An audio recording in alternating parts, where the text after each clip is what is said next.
Nashville spent the day at Bridgestone Arena watching the SEC tournament. We're going to talk about that here in just a second. Want to let you know we've got some changes here today on the program, some scheduling changes just a little bit to accommodate some of our guests, and we're certainly happy to do that. In about 25 minutes or so, maybe a little earlier, Senator Tommy Tuberville will join us here on the program live from the nation's capital of Washington, D.C. We always enjoy having the coach on, and he'll join us in about 20 to 25 minutes. That means we'll move Jason Caldwell into the next hour, if that's okay. Rodney Orr, the TiderInsider, brought to you by the Destin Connection Seafood Market, the freshest seafood direct from the Gulf. Rodney will join us at the top of the next hour from Tuscaloosa. Then Jason around 8:20-ish. We'll check on what the Auburn Tigers are up to as they head to Nashville for the SEC tournament. They'll play tomorrow at noon. Who they'll play, we don't know yet. We'll talk about that here in just a minute. And, of course, our resident insider when it comes to college basketball, Bart Heish, will join us at about 40 minutes past the hour in hour number 2. So we got all that coming your way. The Phantom's Daily Dog, if you hadn't noticed, the dog has gotten his life back. The dog is barking loudly and trotting down the neighborhood like he owns it. We'll get into that a little bit later. And our dog pick of today. Also, the Victorland 777 topic wheel. So we got a lot going on, a lot happening. But let's go ahead and talk about what happened in Bridgestone Arena yesterday. Gurn Jr. was there. He was representing Longshore and McKnight, MDM Media, the whole deal, Yellowhammer News. Gurn, I know it was an incredible atmosphere there at Bridgestone. So, man, tell us how it was yesterday. Well, John, it was really exciting. It was interesting. I was expecting more of a fan base kind of crowd, but for the first day, it was more of just the Nashville crowd. Oh, wow. I had probably about 10 to 15 different friends there just from Sewanee, just for the heck of it. So it was a lot of fun, but when it came down to it, I mean, we caught 4 different really great games. Watching Mississippi State just kind of catch a hot win was amazing.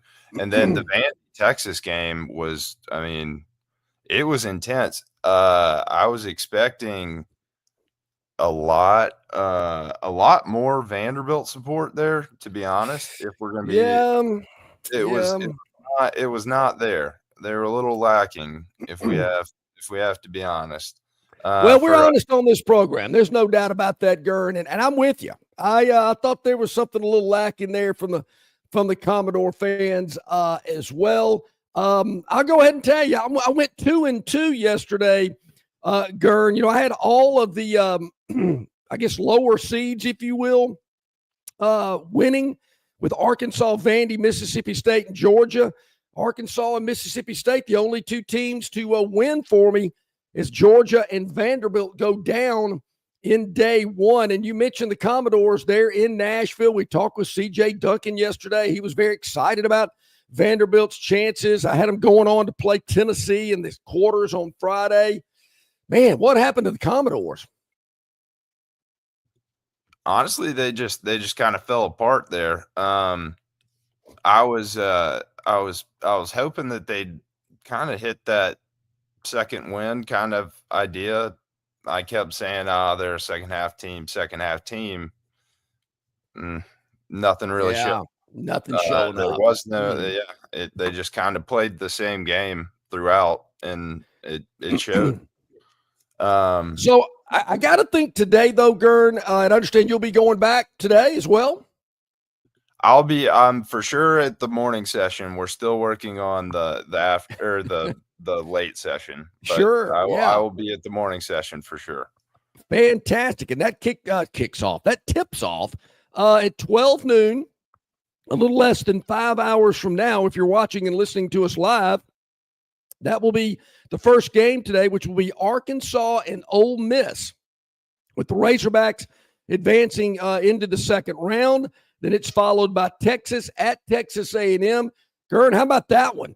I'm pumped for that. This is going to sound really, really strange, but the Razorback fan base actually showed up in strong force. I'd say they won the day yesterday in terms of fans.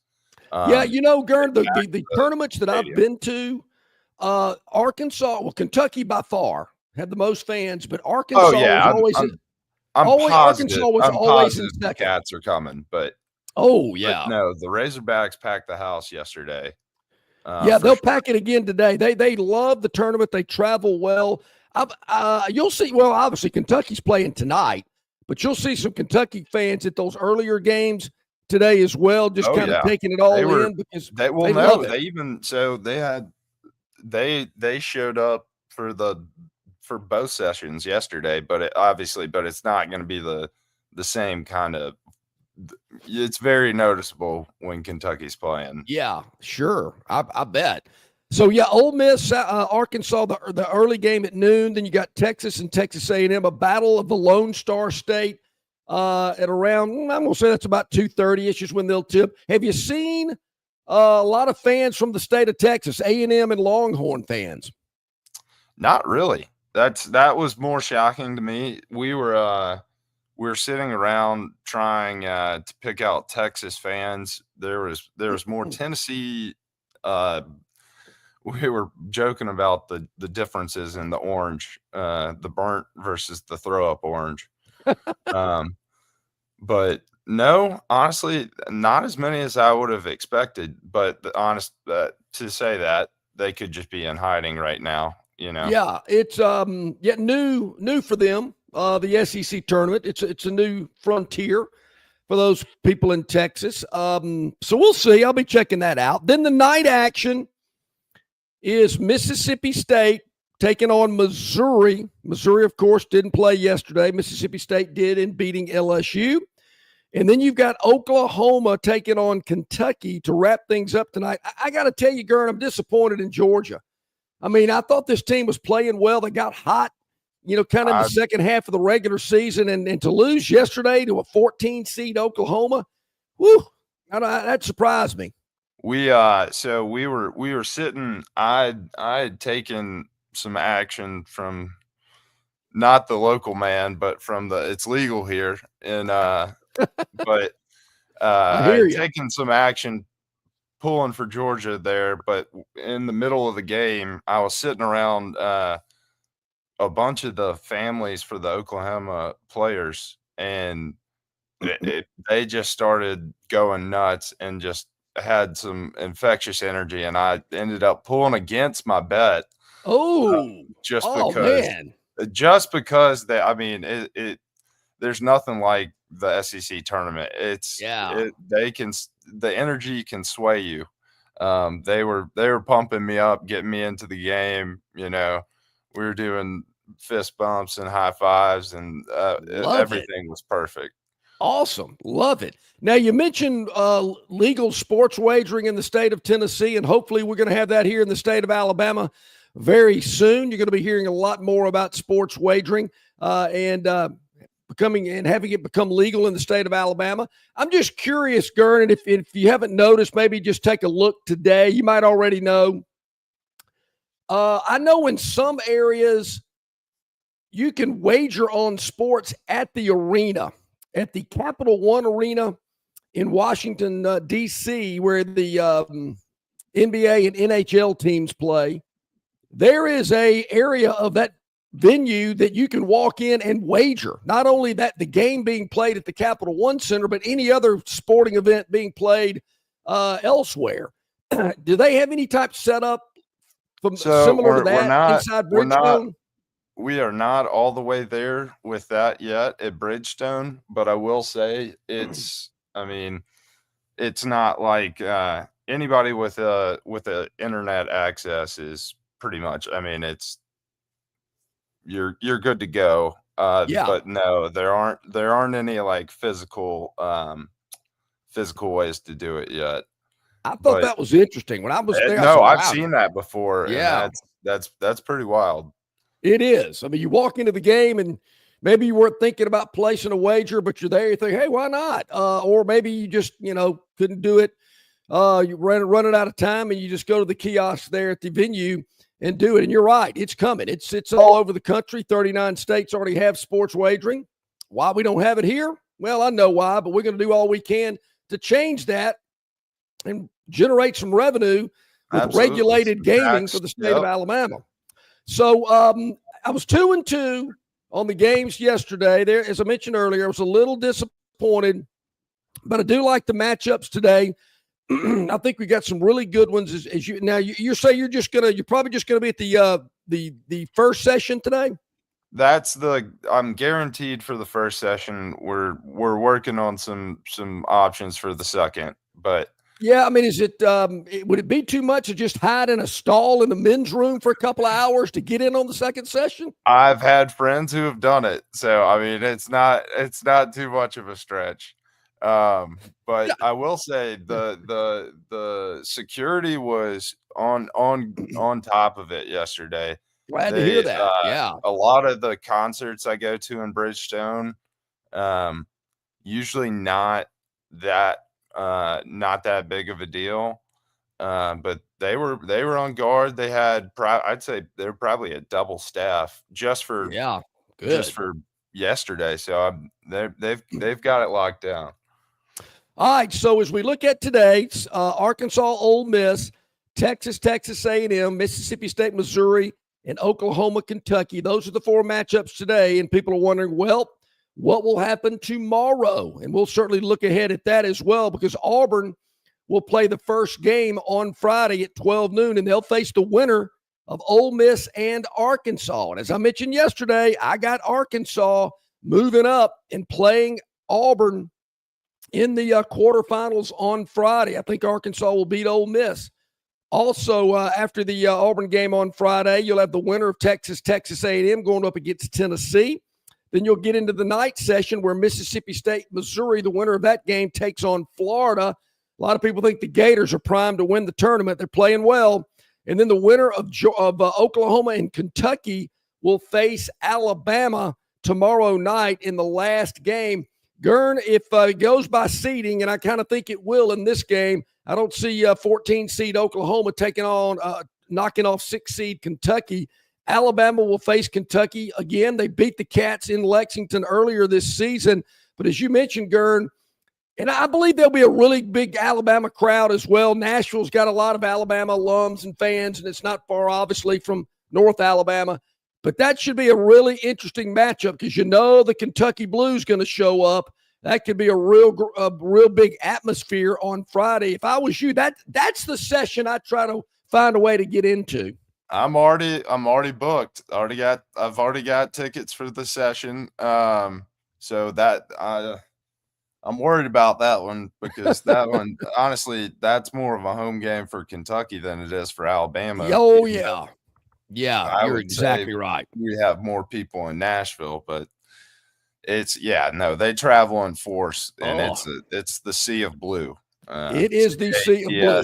Yes, cats. So it is going to be fun. It was fun yesterday. It'll be fun the remainder of the week. All right, our River Region Straw chat line is up and going. Yes, Barry, not with us today. He is traveling with Troy Baseball. He'll be back tomorrow.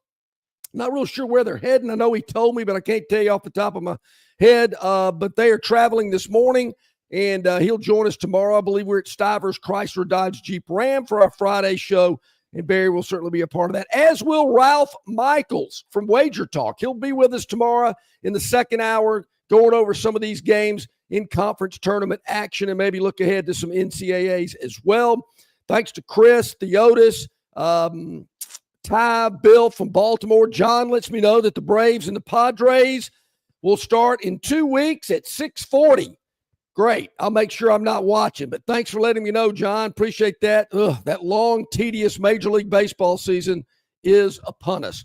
All right, Gern, let's take our first break of the day. So we'll be ahead of the game. Senator Tommy Tuberville scheduled to join us here within the next 10 minutes. Looking forward to talking to the coach from up in the nation's capital. Also, Rodney Orr, Jason Caldwell, Bart Heish on the schedule today as well. A lot going on. You can chat on our River Region Straw chat line. It's up and running. Email Longshore and McKnight at gmail.com in our Marguerite's Exquisite Jewelry email inbox. A lot happening. We want you to be a part of it. It is Longshore and McKnight, brought to you in conjunction with Yellowhammer News and presented by Bud Light. Easy to drink, easy to enjoy. Back right after this. Well, the Crimson Tide and the Auburn Tigers are really hot in college basketball, and so are the deals at Stivers Chrysler Dodge Jeep Ram in Prattville. Alabama and Northwest Florida's largest volume Ram truck dealer is Stivers in Prattville. And at Stivers, they have the largest selection of Ram trucks priced at thousands less than other dealers. How about a 2025 Ram Bighorn 4x4 crew cab with savings of up to $15,000 off sticker price? Also at Stivers Chrysler Dodge Jeep Ram, they have fantastic savings on the entire Jeep lineup, like the Wranglers and Jeep Grand Cherokees. Head over to Stivers Chrysler Dodge Jeep Ram today on Cobbs Ford Road in Prattville, where Price sells cars and trucks. All right, man, grab a Budweiser and take a knee. It is the best time of the year. It's baseball season. That means sunshine. It means behind-the-back peanut tosses. And it means sharing some cold, frosty Budweisers with your boys. Because there's nothing more American than watching America's game with America's beer. So let me ask you something. Are you ready to bring your A game? Are you ready to cheer every frozen rope down the line and amazing catch at the warning track? Are you ready for pitchers' duels and slugfests? Tell me, are you ready for the thrill of an incredible walk-off victory? I can't hear you. Are you ready for Budweiser and baseball? Then get on your feet, raise an ice-cold Bud, and let's make this season larger than life. Great times are waiting. Grab some Bud! Enjoy responsibly. Budweiser Beer, Anheuser-Busch, St. Louis, Missouri. Dixie Electric Plumbing and Air rallies for you. No matter the problem, Dixie will tackle it. Their licensed and trusted electricians, plumbers, air and garage door technicians are ready to win for you. From toilets to garbage disposals, circuit breakers to HVAC systems, Dixie never fumbles. Don't throw away your hard-earned money on second-string contracting companies. Score big with Dixie.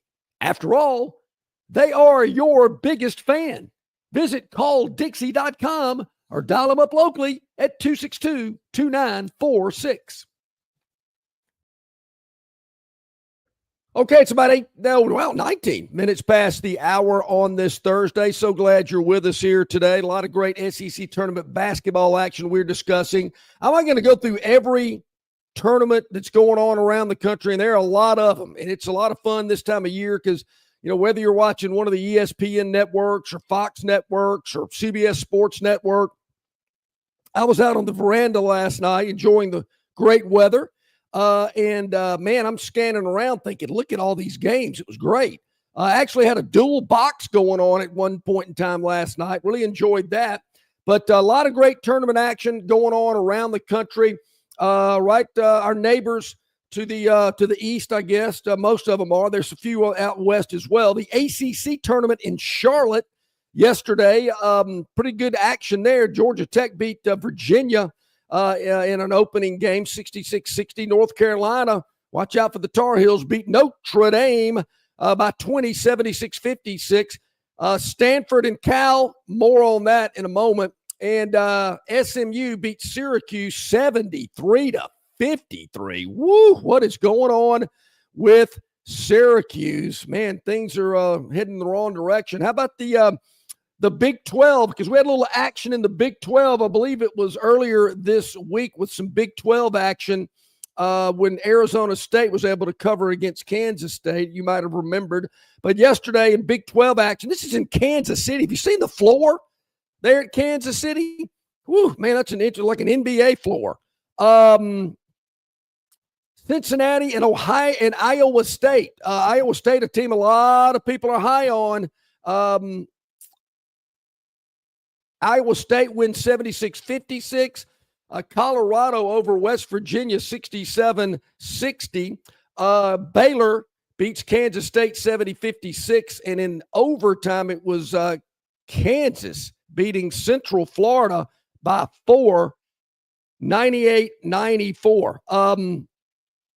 And we'll and it's going to be another great day of action as well. Certainly looking forward to it with the SEC tournament continuing today in Nashville. So that's going to be awesome. A lot of great basketball. Coach Tommy Tuberville going to be joining us here in just a moment. One of his representatives giving me a text to let him know he is on the way and going to be the green room, as they call it. Got a lot of great things. We're actually going to break some news here today with Senator Tuberville, I'm told. They were sending me some information, and certainly excited to be able to be a news breaker here on the program when the coach joins us here in just a moment. But some great tournament action. How important is it to win the tournament? You know, Wimp Sanderson, it was called the Wimp Sanderson Invitational back when he was at Alabama. Very important to him. I know Nate Oates obviously won a couple of titles. Bruce Pearl has as well. I think there's way too much just being discounted on, well, don't worry about the tournament. It's all about, making it to the NCAA and getting a better seed and this, that, and the other. I get it. But, they are handing out a trophy, and they are playing it for a reason. So go up there and try to win it. I mean, this business about, well, they need the rest, and, they got to be prepared for what's coming up and all that. I'm thinking, go win it. If you're playing, if you're waking up, putting your pants on and eating breakfast, don't waste the day and go win the thing. And I think once you get there and the excitement and the juice and the energy, you're not going to just go through the motions. You're going to be ready to play. So there again, all this nonsense about, they don't want to win it. I'm not buying it. And look, can I step in, John? Yes, and ask you please. A question? Please do. Would you, because of the loss Auburn had against Alabama, even though it was technically their regular season championship, do you think that's going to fire them up even more for this, or are they going to, try and rest up and play it big for the big tournament? Yeah, I'm not buying this rest up business. They've been resting since Saturday afternoon, so they'll be ready to play on Friday. I think the long layoff is kind of overstated. They're ready to play, and they've lost 2 in a row. They're ready to win. And whoever that opponent will be, certainly we'll find out later today. But either Ole Miss or Arkansas, they're ready. They want to play. There's talk about Janai Broome being a little banged up. I get it. But this time of year, everybody's got aches and pains and not maybe playing at 100%. You got to gut it out, play through a little injury. I think Auburn's going to bounce back, Gern. I think you're going to see an Auburn team that ready to prove something. That little. I'd have to agree. Well. I think they want to cut those nuts. Cut those nets down. Well, they wanted to do it Saturday. Yeah, exactly. Yeah, they got robbed from it. So I definitely think they want to be doing it here in Nashville. Yeah. So I'm just not buying into that. Now, of course, Alabama went out early. It went out early, and they went on to make it to the Final Four. So who knows? They're up there to play for a reason. They're again when they get there and the things are going, I think they're going to be ready to play. It's a great event, the SEC tournament. Love it, and man, it's exciting, and we're going to continue talking more about that throughout the day and the remainder of the week. Hey, looks like joining us now from the nation's capital, Senator Tommy Tuberville. Coach, good morning. How you doing today? Better known as the clown show. I mean, that's we're getting ready to, the Democrats getting ready to shut the government down and get this. They voted this bill in 2 times on their majority. You can't make this up here. It is just the hatred of Donald Trump now of Elon Musk is outstanding.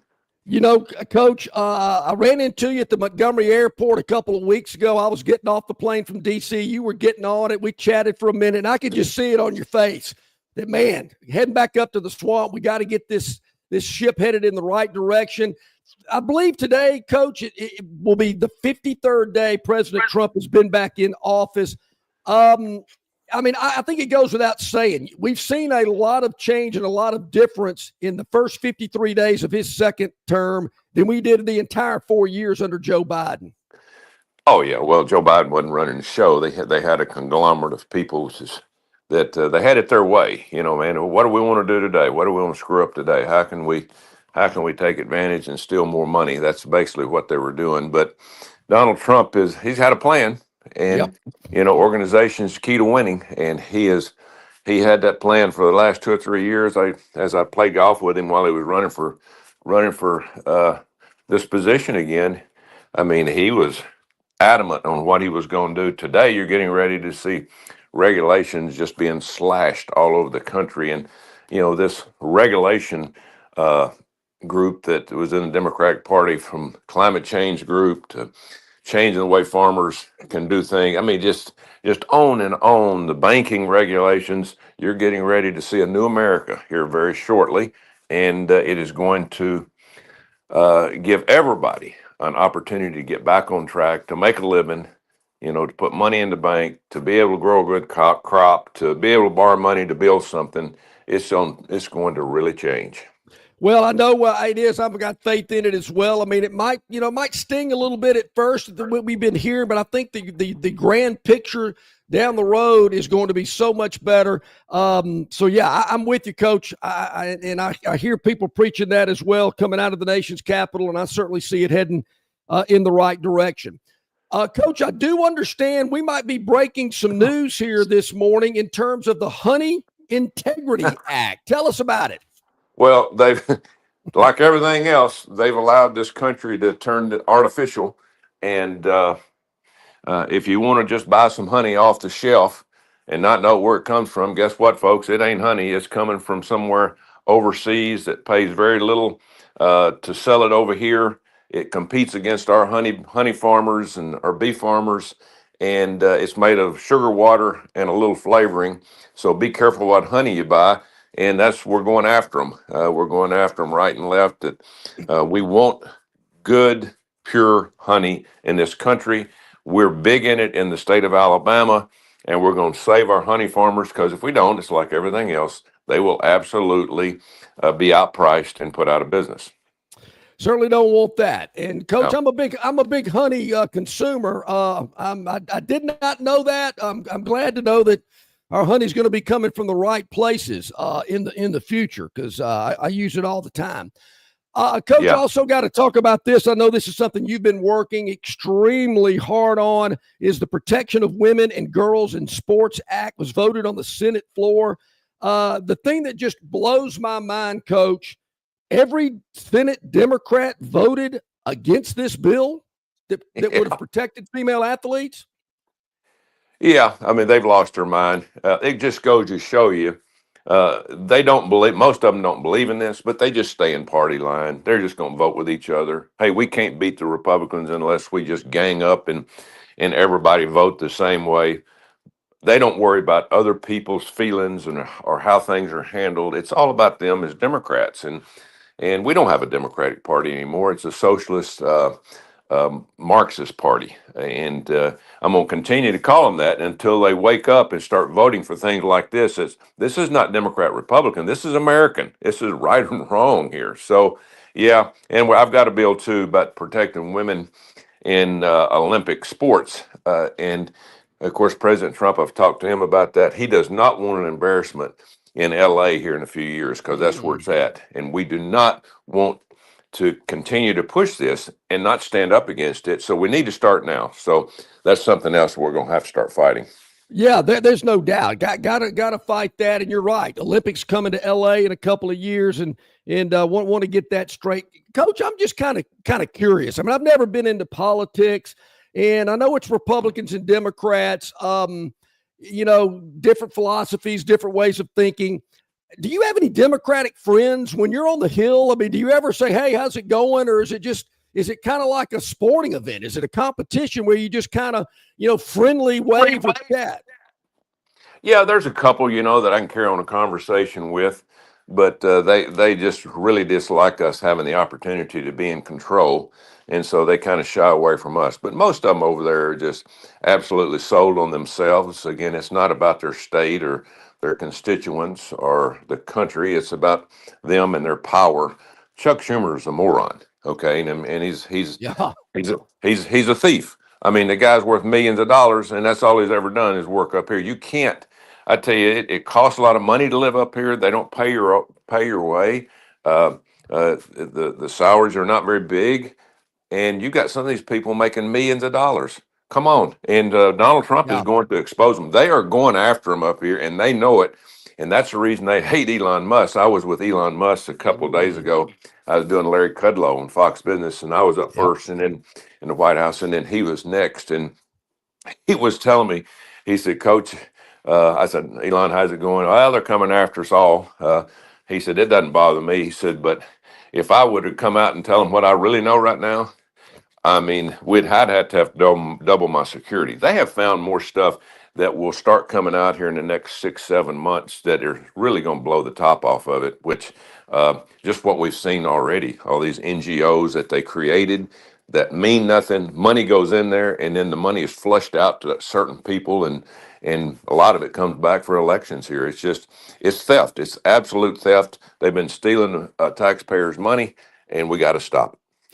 Coach, I think it's interesting, and I don't watch a lot of this, but see clips on Fox News. They'll play some blurbs of some of the liberal media, and it's amazing how many of them have changed their tune 53 days into President Trump's second run. They're pretty much admitting that Joe Biden was asleep. He wasn't running the country. Hunter Biden's a crook. It's amazing how they covered that up for 4 years. And now they're slowly coming out and saying, well, yeah, what the conservative media was telling you was basically true. Yeah. And why are they doing it? Because their ratings are tanking. They pay some of these people that get on television for a couple hours a week, $20 and $25 million. What in the world? It is unbelievable. And most of them are stupid. Most of them just get up there and they just go by the party line. All the Democrats, they get together and they do have a system where they can pull up a kind of a closed website for all the Dems, and they have the talking points of the day. You've seen it. You've seen they all get up and, well, he's sharp as a tack. Well, he's sharp as a tack. Well, come on. I mean, these people are dumber than a box of rocks. Yeah, they certainly come across that way, Coach. Hey, Coach, a couple of comments on our chat line. Some folks wanted me to ask, any update on the Space Force around Huntsville and what's going on up in North Alabama? We're grinding on it. Problem is you got to have a Secretary of Air Force, and unfortunately, that's the last one that's going to be confirmed. It'll probably be confirmed here in the next two weeks or so, and then we can get back to work on that. Everybody, every time I see President Trump, okay, Coach, Space Command, I know, I hear you. We got a lot going on. We got to get a secretary. Hey, I'm grinding him on that. And another little trivial thing, it's really not trivial to me, but is this daylight savings time. I love it. My God, yeah. I love the extra hour. But he says at 60-40, I'm trying to get him to do an executive order to do it for his 4-year term, and then evaluate it after that, see if people like it or they want to go back to the way we had it. I think it would be a good test. But again, he's got a heck of a lot more to worry about than moving the clock back. They're coming after him right and left. And hey, we need him sharp, and he is but he is taking no prisoners now. He's fighting for the American people, and he's exposing it all. And as I said, what Elon told me, Coach, get ready. It is going to get we just now started. And that's what the Democrats are so worried about, the illegal things that they've done, and the Adam Schiffs and these whack jobs that have just lied on, under oath. I mean, it's not going to be fun to watch because it's going to hurt our country, but we got to get this mess straightened out. I'm with you. We might hurt a little bit, but I think at the end, It's all going to be great, and it'll be a lot better. And there again, might have to take a little pain there for a little while, but I think at the end it'll be well worth the fight. Coach, got a couple things I wanted to ask you before we let you go. First and foremost, I couldn't let you go without asking. When is your decision going to be made about whether you're going to run for governor or you're going to stay in the U.S. Senate?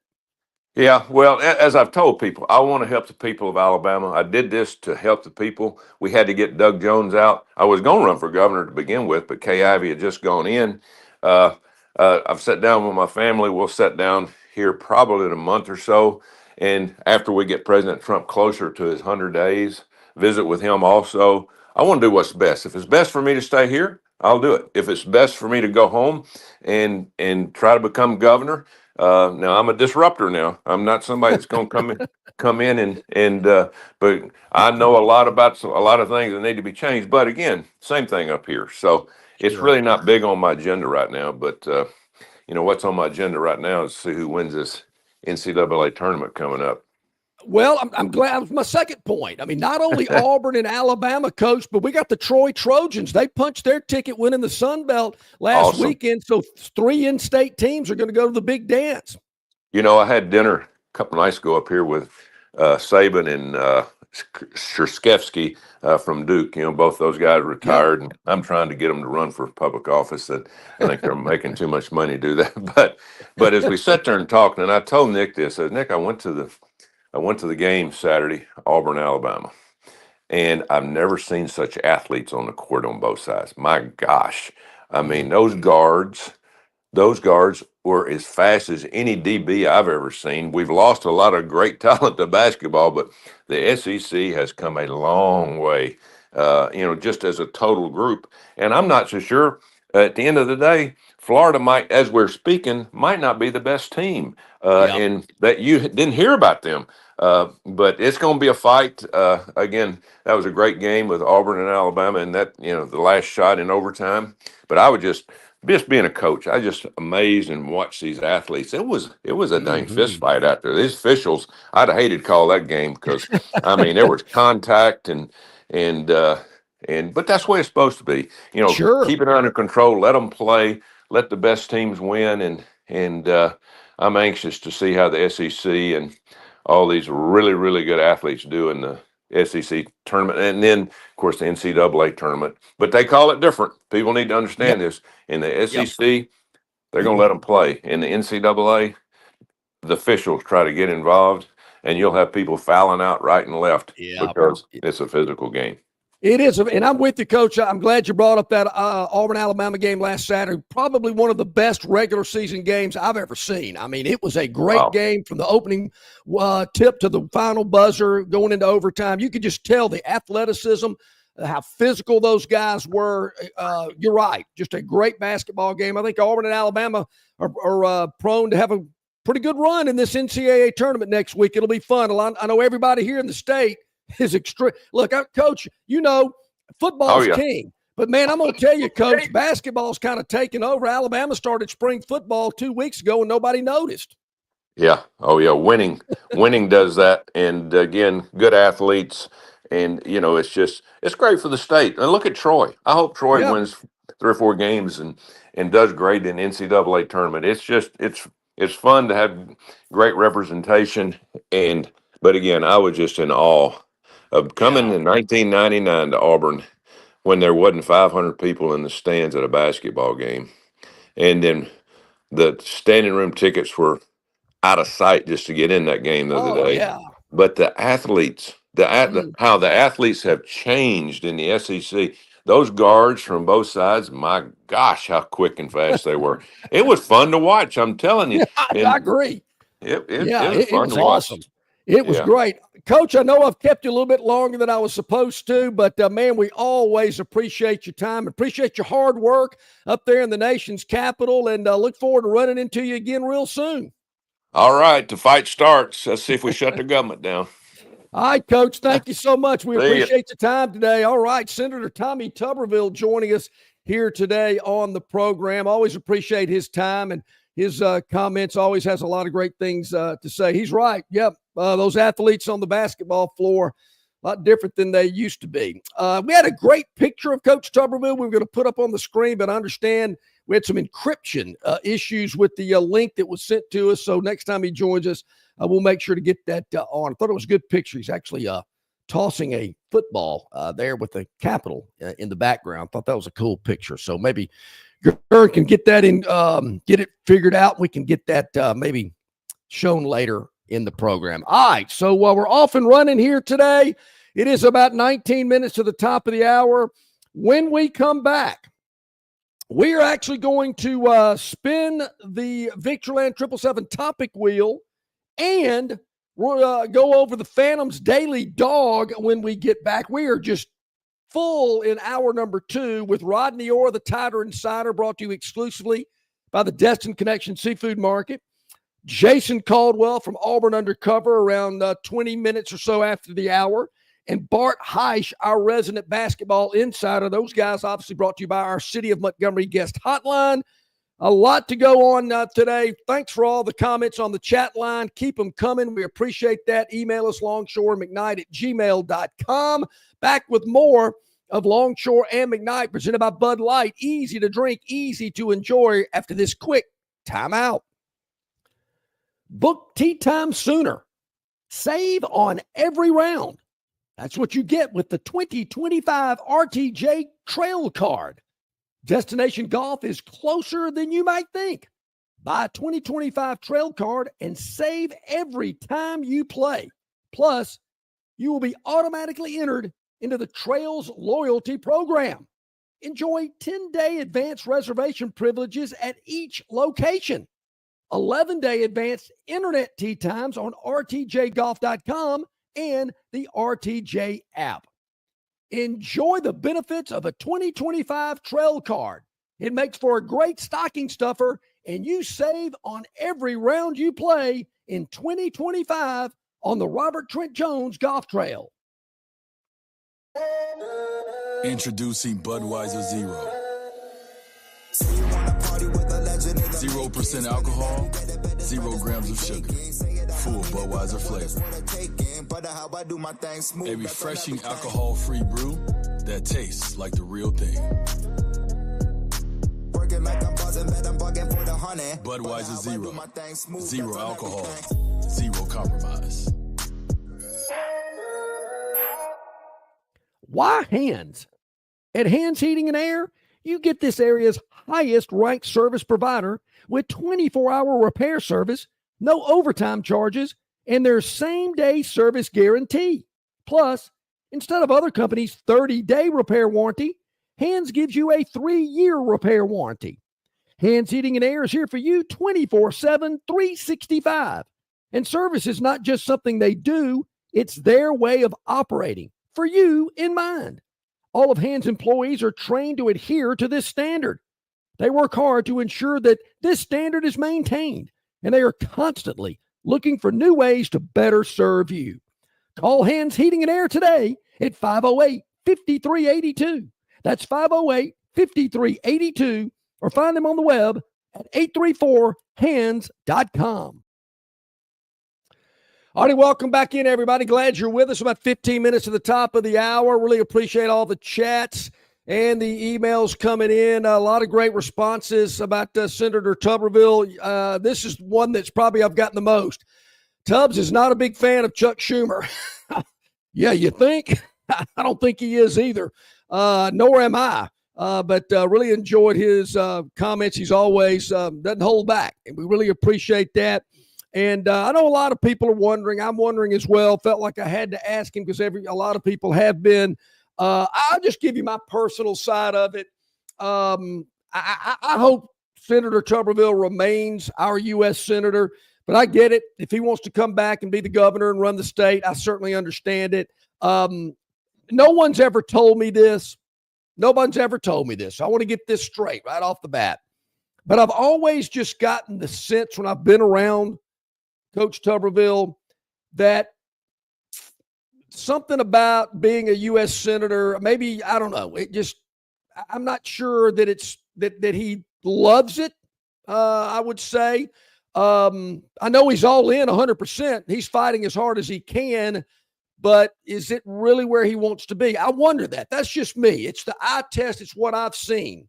I've been in his office. I've seen him at airports, talked to him multiple times. I could be wrong. It's just the body language and the reaction that I have gotten. But I know it's a stressful position. People are coming at you in all directions. It can wear on you.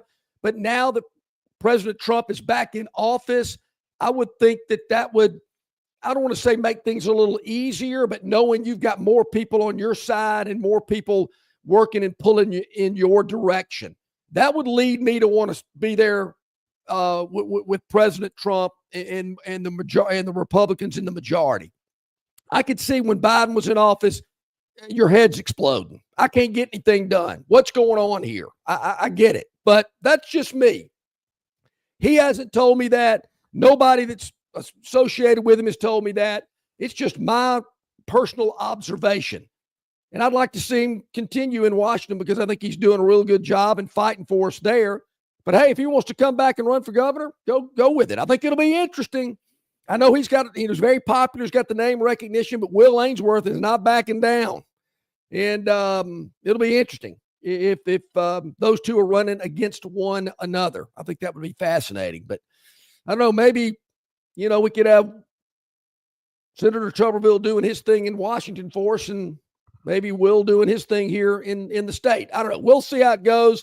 And whichever he decides to do, I know he'll have a lot of support and the direction that he heads. All right, so we're going to go with a little Victorland 777 topic a little earlier today because of what is happening in the next hour. But what do you say we just, I don't know, take a look and see how the Phantom's Daily Dog did yesterday. We do this every day on the show. Depends on how the show's flowing of when we're actually going to go over it, but seems like a good time now. So the Phantom's Daily Dog yesterday was in the ACC tournament in Charlotte. Now get this, ACC, Charlotte, North Carolina, where Stanford was facing Cal. Let's see, those campuses are about 2,300 miles away from Charlotte. The two campuses are probably 10 miles away from each other in Berkeley, or near Berkeley. Cal's in Berkeley. But they had to travel all the way across country to play. They played twice in the regular season. Stanford won both contests. You're thinking, okay, they got to win this one too. Not so fast, my friend. You've heard the line, it's hard to beat the same team 3 times in a season.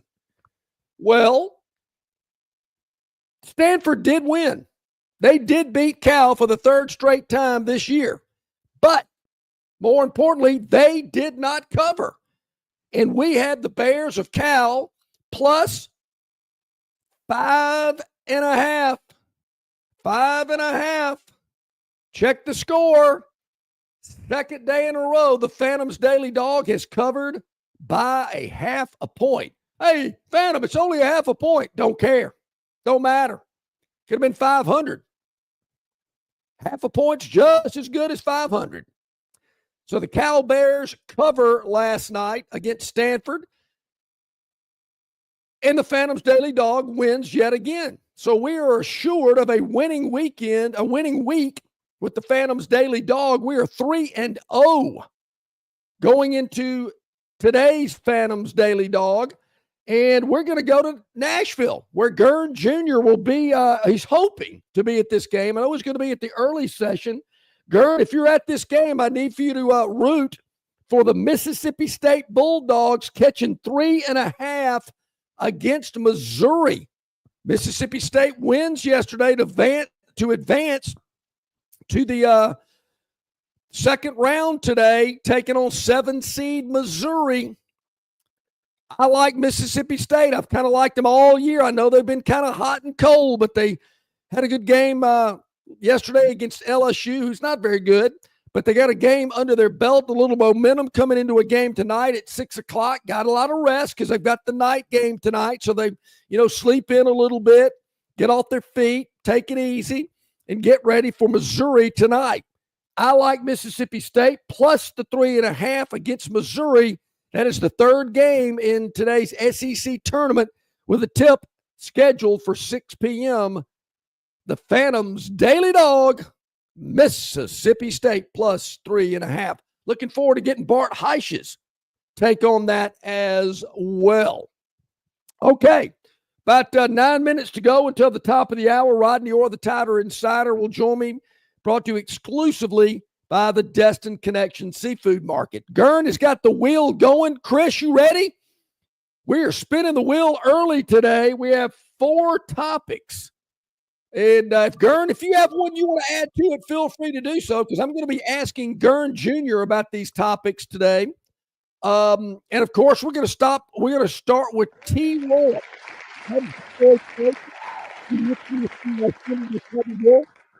That Troy has made the NCAA tournament, and I'm very interested to see where the Trojans will land in the tournament. I'm hearing about a 14 seed. That's about right. That's about where I think they should be. I think it's going to be really interesting and fun to see where they go. Barry mentioned yesterday that possibly one of the locations could be Seattle. Man, I think that'd be kind of cool, because Barry would have to get up at 5 a.m. Pacific time to join the program here live, which that's no skin off Barry's teeth. He'll do it. He's done it before. And he can join us from the Pacific Northwest if, in fact, that is the case. But as the Sun Belt Tournament champs, the Trojans are headed to the tournament. Scott Cross, what a job he has done. Just fantastic. The number of winning seasons, 20-win seasons, just phenomenal. So really interested to see about the Trojans and where they're advanced. I know a lot of people have wondered, hey, where's Barry today? He is traveling with Troy baseball. He'll join us tomorrow, and really appreciate everybody asking and inquiring about that. But he'll join us tomorrow. John wants to know the biggest team or teams that Troy beat this year.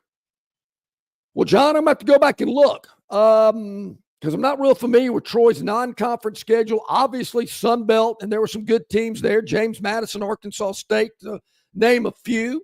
But in terms of big teams, you're talking about Power 5, I'll have to look and see on that, because I'm sure Barry could tell me right off his head, off the top of his head. But I just don't know. I'm looking it up for you here, see if I can see the schedule of who they played. But I'm looking at they played Old Dominion.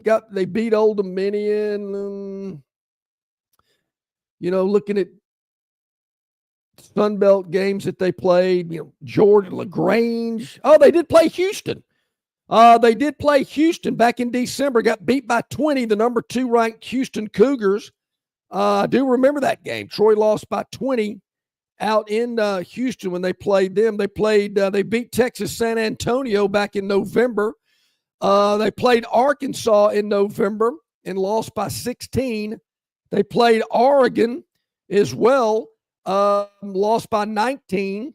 So, John, that's a good question. They did play some pretty good competition. They just didn't beat them in Oregon, Arkansas, and Houston, just to name a few. So, the Trojans have been somewhat battle-tested. That's a great question, John. Thank you for asking that. Sorry it took me a minute to find that for you. All right, Gurn, spin it. Let's spin that Victorland 777 topic wheel and see what comes up next. These are the ones I'm going to be asking Gurn about. He better be ready, because I'm going to ask Gurn about these on the victory topic wheel. Okay, today, a lot of people say this is the 5th major. I know Range Pro loves the TPC from Ponte Vedra, the Tournament Players Championship Stadium course. Fabulous golf course. It is target golf, point A to point B to point C. Built out of a swamp, 40 years ago. Labeled stadium golf because it was easier for the fans to be able to see the action with the hills and the mounding and whatnot. But a lot of water, a lot of target golf, a lot of sand. The famous Island Green at number 17. It's a great course. I wouldn't want to play it every day, because it's a little tricky. I have played the tournament players course several times, and it's fun. I mean, it's something you want to put on your bucket list, but I'm not sure I'd want to play it every day. But should it be the 5th major? You know, Range Pro, he's coming at us later today with who he's going to bet on, because he loves betting on golf, and he'll let us know who he thinks is going to win it all. But should it be the 5th major? There's a lot of talk, has been forever. There should be 5 majors. This should be one of them, because it is the tournament of the players. Largest purse in golf, $25 million. Great 4 days of golf ahead. Range Pro's very excited about it. Gurn, what do you think? Should this be the 5th major? Absolutely, John. This is by and far. So I've been to the Masters, and I think this beats the Masters, which is a very hot take to say. I think not to not give the Masters its due, but at the same time, it lacks an accessibility. Sure. Whereas this tournament is more open to the people. You can get around. There's a lot more fun going on versus, the Masters. There's that reverence there. It's like, it's the difference between going to church and going to, a fun time. I don't, Masters, it's beautiful, and it's sure you're on your guard and not really minding the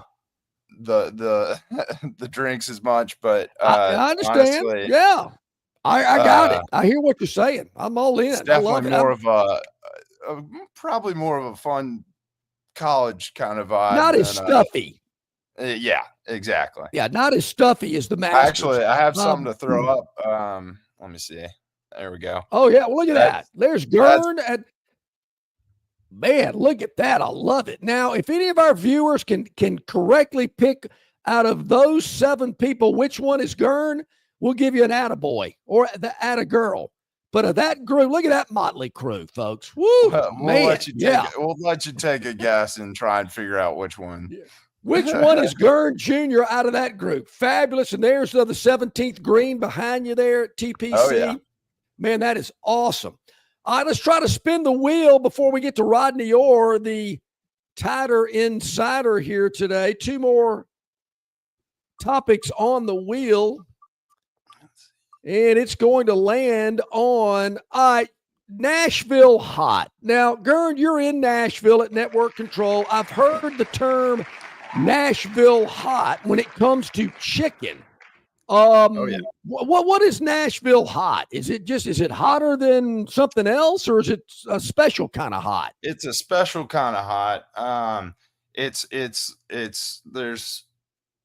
There's Prince's, and then there's let's see, what's it called?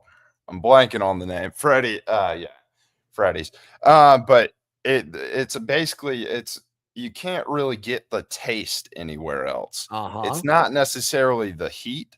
It's more of what it's coming packing with. Man, it goes down easy, but it'll tear you up if you eat too much of it. Let's just put it like that. I've learned you gotta learn. I've seen Gurn Senior experience things like that. Ask him about having to stop at a Red Lobster outside of Chattanooga, Tennessee one time. Absolutely.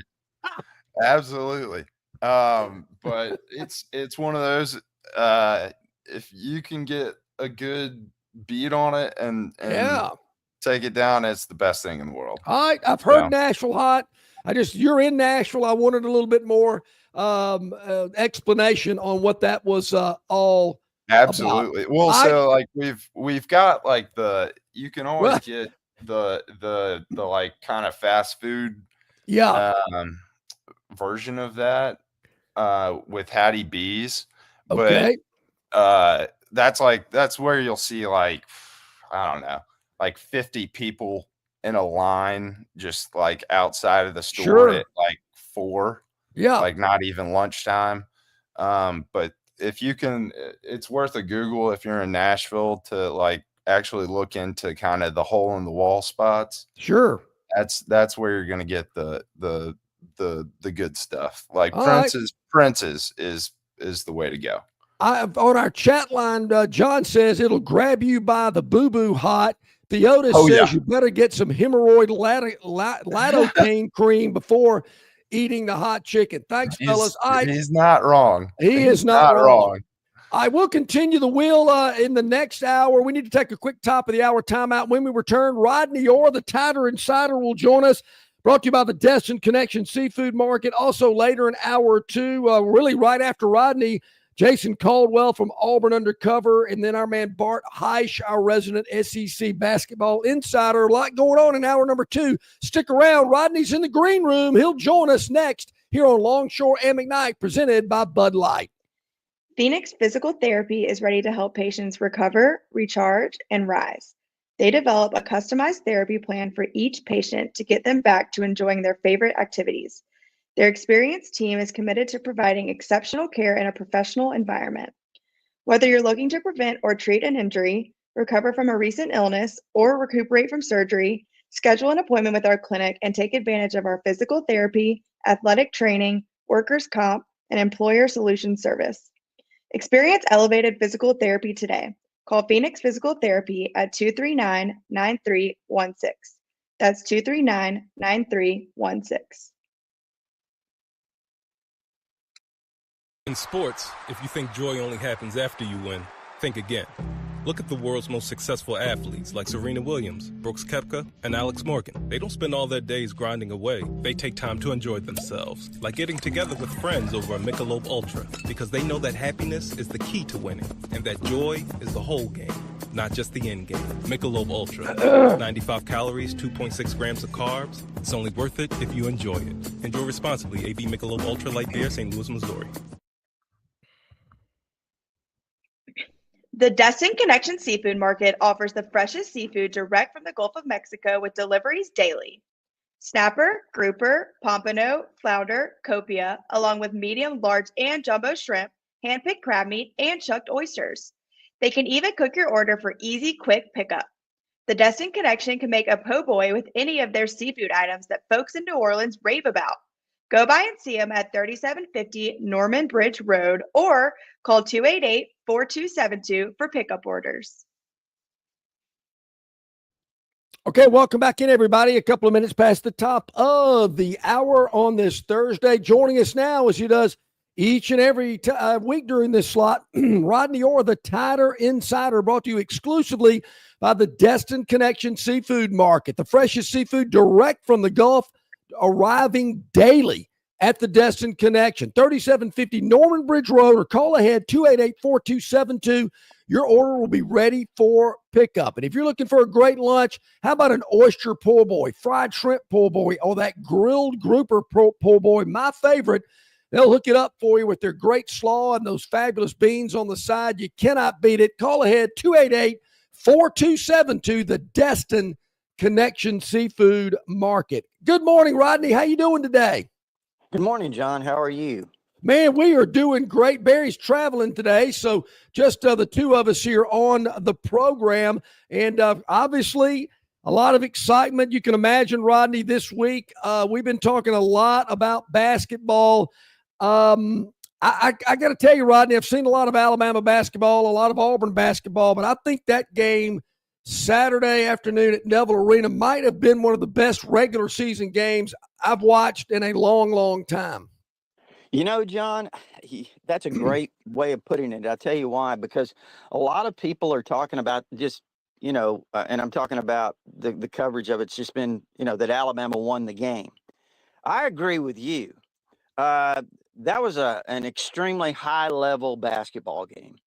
I mean, there was a point there in that game, maybe under 10 minutes, when one team was trying to pull away and the other team would keep hitting threes. I mean, they swapped threes there for a while. I mean, it was it was high level shooting there for a streak. And the thing about it was neither team would go away. I mean, neither team folded. And listen, I know people draw this parallel sometimes, but you remember in the 80s, sometimes these Alabama-Auburn football games, and the way you would say, look, I mean, come on, that really can't happen. I mean, just both sides. That was kind of the way they played on Saturday to me. I mean, it was both sides just, swapping threes and playing with so much intensity. It was an impressive performance on both sides, really. It really was. It was fun to watch. You could never, take your eyes off of it. No matter the outcome, it was going to be a really great game, and it was. It certainly ended up being that way. In terms of that, as they get ready to head to Nashville, which they might already be there. If not, I'm sure they're probably leaving this morning. To your knowledge or best knowledge, the health of this team. There's been some talk about some guys that have been nicked up, could be back for postseason. What are you hearing on the health front of this team? Well, we'll see. I'll put it that way. And I'm talking about Darian Reed. I know there's some talk that he may be, ready for the postseason. I'll put that one in neutral, and we'll see what happens there. Other than that, I mean, obviously they got guys that are out that have been out, but I think they're okay. They're in good shape. But I as far as Reed goes, I wouldn't project either way on that one. John, in fact, if I did, I'd probably lean a little bit more towards not playing. But we'll see. Yeah, we will. I mean, I'm with you. You kind of wonder, how do you step back in? But we've seen it before. We'll see how it happens. What happens with this Crimson Tide team. It's looking, I don't know if you do this. I kind of projected ahead or tried to, Rodney, of who I thought Alabama would face tomorrow night. But that's already been blown out of the water because I had Georgia beating Oklahoma. And I had Georgia upsetting Kentucky. I thought the Tide would take on the Bulldogs on Friday. That's not going to happen. So now it's looking like Alabama will face Kentucky. I'm not confident Oklahoma can beat the Cats because, as you well know, Nashville will be like a home game for the Kentucky players because their fans will show out. Yeah, it's you're right about that, John. And Alabama's beaten Kentucky twice, obviously this year. I don't think they've ever beaten them 3 times in a year. Not to my knowledge. I haven't checked it, but I probably should check it. But it would be well before my time, I think. But I'm projecting. You said your projections. I project it's Alabama, Kentucky, and that's going to be interesting because, like you said, it'll be basically a home game for Kentucky. Now, Alabama did go right up the rough and handle them. Yeah. Here's the funny thing, though, John, and you might have been planning to address this. So forgive me if I'm getting ahead of you, but there's literally some people, some Alabama fans that say, "Hey, I really don't care what happens in this SEC tournament. We'd rather be rested for the NCAA tournament. And if they lose early, so be it. We're looking forward to the SEC to the NCAA tournament. Last year they got knocked out early, the first round. And they came back and you saw what happened in the NCAA. They made a run. Of course, they had a really good draw too. So we'll see what happens. Well, we did address that earlier today, Rodney, and I say that's crap. I'm not into that. They're going to play. They are handing out a trophy on Sunday. If they're handing out a trophy, you might as well go up there and try to win it. And this stuff about, they need the rest, to me, that translates into fat and lazy. Because, I've been resting and sitting around, and I hadn't been playing, and I've been on my Xbox or whatever it may be. We've gone through a couple of shoot-arounds. I think, particularly when you're talking about, 18, 19, 20, 21-year-old kids, they're ready to play. Sitting around's not in their makeup. So I don't like we'll just kind of go up there. I mean, if you're going to pack your bags and put your pants on and eat breakfast, you may as well go up there to win it, not just to show up. So I don't subscribe to that. If you're going, win it. If you get beat, so what? But at least give it your best effort.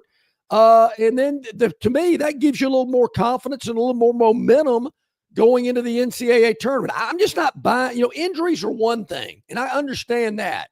But if you're close to 100%, you're ready to play. So maybe I'm in the minority, but I'm thinking whoever's going up there, Auburn, Alabama, whoever, they're going to win. Well, John, no, I think you're right, and I'll tell you why. I think you always have to prepare to win.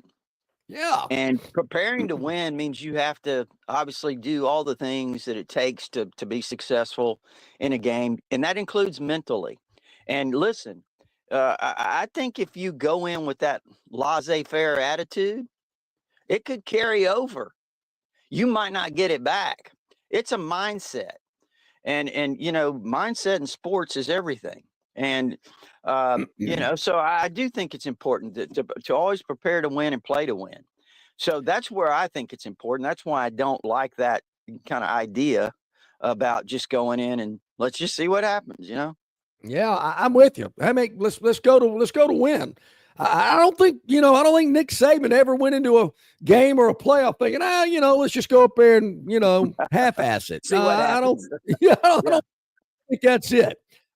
Speaking of Nick Saban, I've yet to see the latest edition of The Tides That Bind on Fox Nation, but I do understand this episode deals a lot with Coach Saban making his retirement announcement to the team. Greg Burns, a big part of it as well. So I'm looking forward to seeing that because I understand there's some parts of it in this episode that maybe some information that had not been revealed yet. Mm-hmm. I read some teaser articles about it, so I look forward to checking that out later today. Have you been able to see any of this series? John, I have not, but I will say this. I did read some of the teaser for this one that you're talking about, referring to. And, Greg Byrne was in there for a reason. Yeah. He never attended those meetings. He was in there because he expected, now he didn't say this, and I should, but he had to be expecting Nick Saban to say he was stepping down. But there could have been a possibility where Saban changed his mind and just, wanted to go with it and maybe take it another year or whatever he wanted to do. But Greg Byrne was expecting, the groundwork had already been laid. You don't hire a coach in 49 hours like that, like Kalen DeBoer. So I think the groundwork had already been laid in the event that Saban followed through with what he was leaning towards doing. Now, did Saban, go back and forth? I mean, I don't know that, but I'm confident that ground was laid in the event that Saban followed through with the indications that Greg Byrne had that he was stepping down. There was too much stuff out there, John, from say the summer before. Had another person in the media tell me the summer before. He said, "This is different. I mean, this is different." He said, "This could be it for Saban."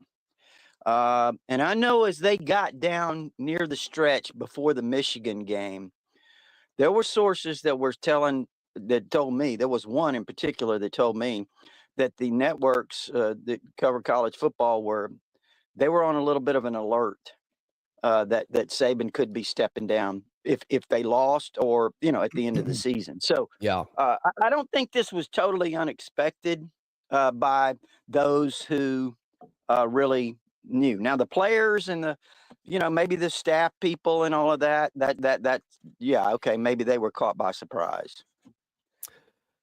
I'll look forward to checking it out and giving you my review of it after I do. But should be interesting. Speaking of football, Rodney, three spring football practices are in the books. Your thoughts from what you've seen, what you've heard in year two of Kalen DeBoer and spring football? Well, I think it's they were really excited headed into spring. I think the coaching staff was. I think they felt like their fourth quarter program, their workout, conditioning, those things that prepared them for the spring went extremely well. That the attitudes were good and really good. And so I think they're excited about they were excited about getting started. And I think the first week went really, really well. I mean, you saw there's a lot of talent. Now, John, listen, there are like at least 10 or 11 players that are either out or Yep. limited. And there are others that were in black jerseys when we had our media viewing period. We only had one media viewing period. It was about 15 minutes at the very, very most. So, I thought week one went well, hearing a lot of really good things. I think this team, when you look at it defensively, returns a lot of outstanding players. They've got some impressive young players. It's going to be interesting to see, on that side of the ball, because I think they have a chance to be really good. They should be good.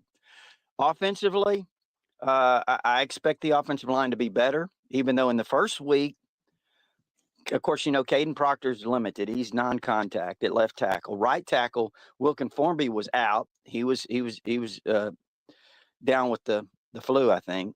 Mm-hmm. But he Wilkins expected back. So they've got a lot of young offensive linemen getting valuable reps. Now I know everyone wants to talk about the quarterback, and those three guys are all extremely talented, John, but we've said it on your show many, many times. They basically have no experience. I mean, Ty's been around. He's gone through the practices and the scrimmages, and he's played a little bit in games, which is valuable. He's matured a lot, as and I'm talking about just how he handles himself, the mental aspects of it. I think Ty's matured a lot, and he's got tremendous skills. John, somebody made a comparison to him about a week ago that I thought was really interesting, and I think this is something you'll like here. Just skill wise, when you look at him, what he does reminds you a lot of Bo Nix. Yep.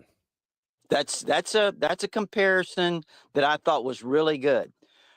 So I like Ty.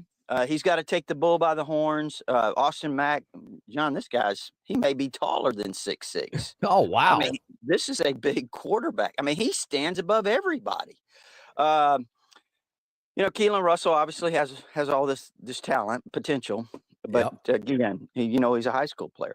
I thought Ryan Grubb's press conference last week when he talked about all of the quarterbacks, and he talked about all three of them extremely high on them. But just what he said about Keelan Russell kind of caught my attention. I mean, maybe I heard something that others didn't, or maybe I thought I heard something that I didn't. But he seemed to be really high on the freshman. Yeah, and there's no doubt they are. But I'll say this too. In this NIL transfer portal period, you got to say some things publicly, I think, to keep a young talent like that saying, hey, yeah, even if you're not our guy this year, we're impressed. We really, you're going to be the guy eventually. So I think you have to be careful what you say sometimes, or at least conscious of what you say. Sure. I totally agree. And so, and I'm not taking anything away from Keelan Russell, but now I will say this, think about what he said about Ty. He made the biggest jump from day one to day two. Yep. That's that little bit of experience and maturity that I was referring to, I think. So again, I don't know who the quarterback's going to be. All you can really do is hope for whichever guy it is that he's the best guy and he's good, because I think they have a chance to be really good. I wanted to tell you, I thought Grubb, you mentioned Grubb, I thought he did a fantastic job in that 10 minutes. Yeah, I did too. John, I thought he said more in 10 minutes than we heard in the last year. Wait a minute. That sounds like our current president compared to the last one. Oh, wow. Well, he was asked, and maybe some of your listeners saw it or didn't see it or whatever, but he was asked about his play calling. He just said aggressive. I mean, he didn't beat around the bush. He said aggressive. We want to be aggressive. Now, I know a lot of Alabama fans that say, hey, now what about the run game? Well, and I've tried to point this out, Washington in 2023, they had a 1,250-yard rusher.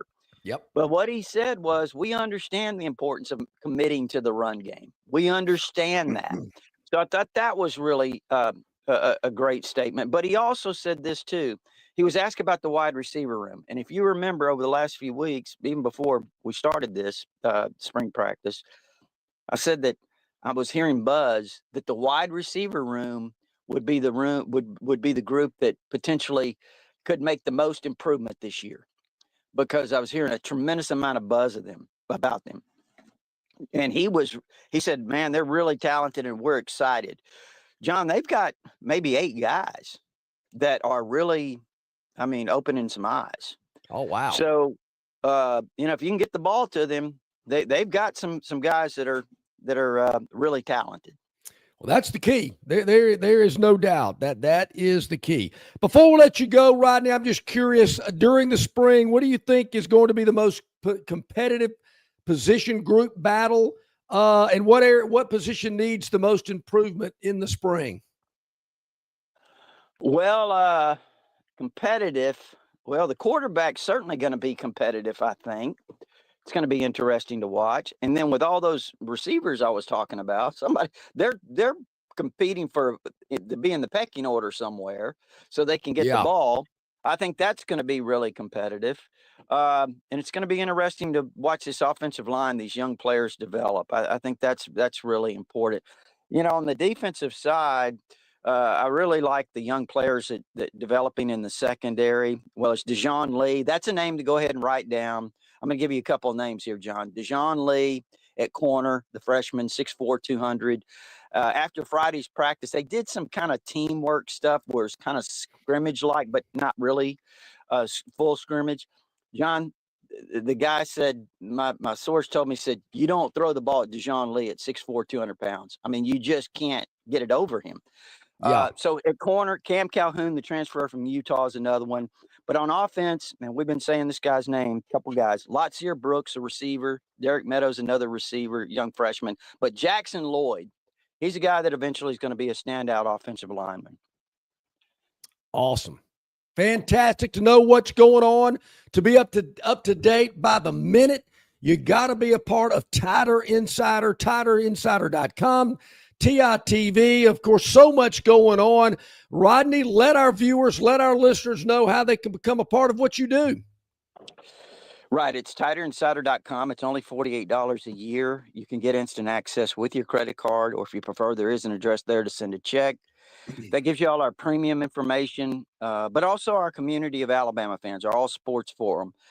John, as you know, there's a lot of stuff going on right there on that board. There's a lot of information, a lot of great analysis, man. We've got some former basketball coaches on there, and, different ones that can really break it down. So that's a great place to be. And then, so also, John, just real quickly, my book, Bigger Than Bama. Yes. You can go to RodneyOrr.com, or you can go to Amazon. It'll give you all the details. Bigger Than Bama. If you're interested, you can certainly order it at one of those spots. Fantastic. Rodney, as always, we appreciate your time each and every Thursday. Thank you so much, my friend. We'll talk next week. Look forward to it, John. Take care. Thank you, buddy. Rodney Orr, the Tider Insider, brought to you exclusively by the Destin Connection Seafood Market, the freshest seafood available, with shipments arriving daily from the Gulf of Mexico. Go by and see our friends at the Destin Connection. Jason Caldwell is in the green room. He's going to join us after this quick timeout. But before we do go, I want you to check this out. It is a QR code for the Longshore and McKnight NCAA Tournament Bracket Challenge. You can go to Instagram and check it out. All the information, be able to enter the contest. It begins on Monday, March the 17th, when we come on the air at 7 a.m. But it wraps up. Entries close on Thursday, March the 20th, when that first tip goes into the air for the NCAA tournament. So make sure you get in on our Tournament Bracket Challenge contest. Up for grabs, a $1,000 travel voucher, compliments of the Montgomery Regional Airport. Getting better the more you use it. FlyMGM.com. Also, Phoenix Physical Therapy, getting you back in the game is what Phoenix Physical Therapy is all about.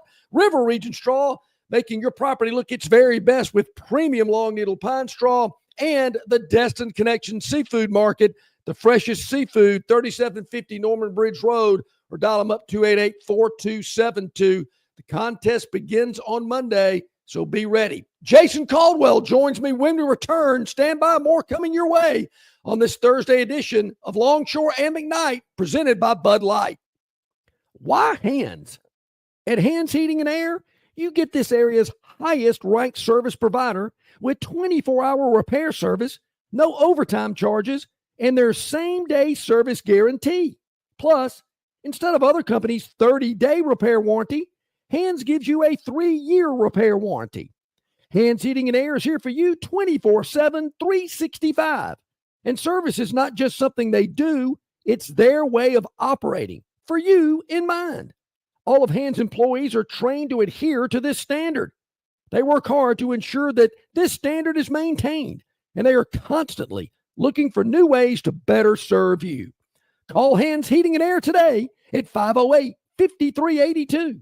That's 508-5382, or find them on the web at 834hands.com. Introducing Budweiser Zero. 0% alcohol, 0 grams of sugar. Full Budweiser flavor. A refreshing alcohol-free brew that tastes like the real thing. Budweiser Zero. 0 alcohol, 0 compromise.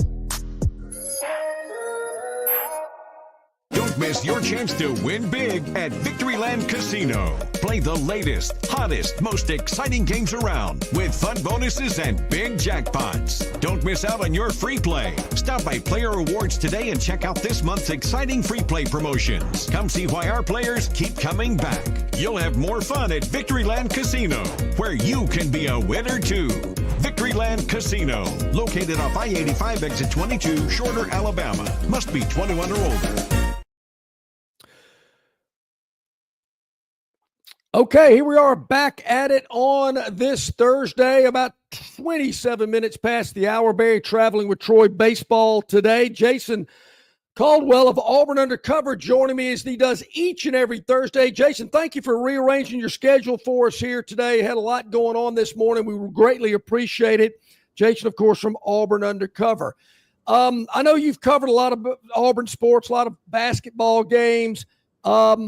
I've seen a lot of Auburn, Alabama basketball games, but I got to tell you, for a regular season game, no matter the outcome, I thought it was one of the best regular season games from a fan standpoint, from a guy watching the game. You're going, wow. I mean, these guys are just, physical body blows. Nobody wants to give up.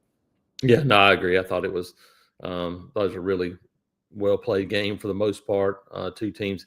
I laughed because I did a national show Friday, I think, and they're asking about, well, there's not much left to play for in this game. I said, hold on, like y'all just like that shows me right there you don't understand. And even some of them were guys that one of them had coached in this league. Oh wow! And I said, look, like it's still like there's, and it does show you the difference. Like Auburn, Alabama, no matter what you do, is an important game, and so that's where it starts. And I said, people wondering like, well, would Auburn, will you take it easy, do those things? No. If it had been Arkansas at the end of the year, then you might could have thrown it away a little bit.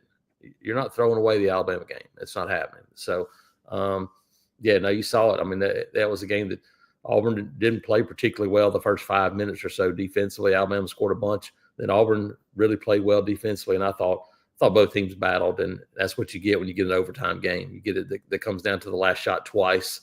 Alabama makes its last shot, Auburn doesn't, and that's the difference in the game. But yeah, I thought we saw two of the top 4 or 5 teams in the country playing, head to head for the second time.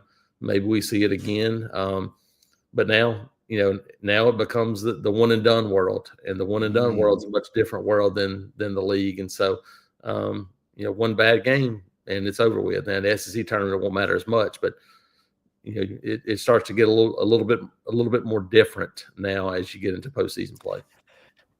We've talked a lot about the SEC tournament, Jason, and people have asked me about it. And my belief is I'm not buying into this talk that I've heard. Well, if they go up there, just don't worry about it. Let's worry about the NCAA tournament. I mean, there's so many different ways people have presented it.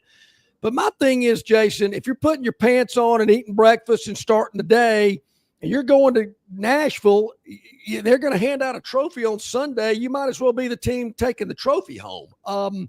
You're talking about 17, 18, 20, 21-year-old kids.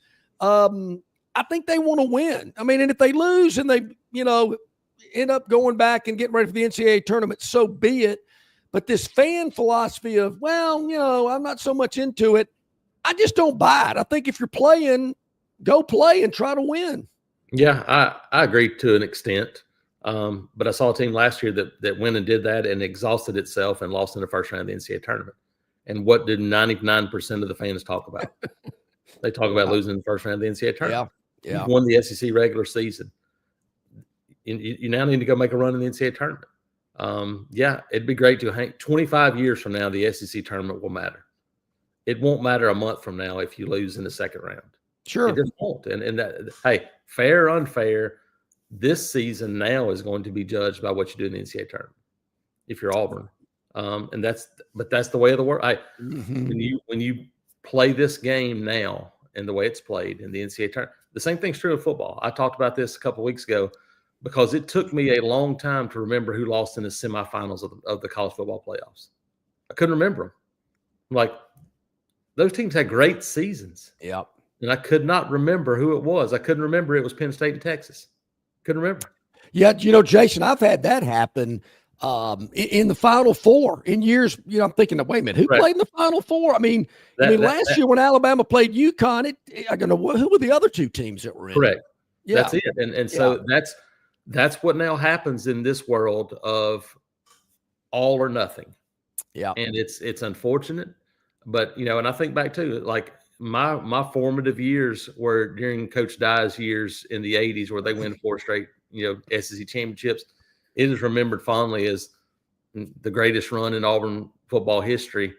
In this day and age, those teams wouldn't be remembered very much. If you don't finish it off by winning the national championship, sure, don't remember it very much anymore.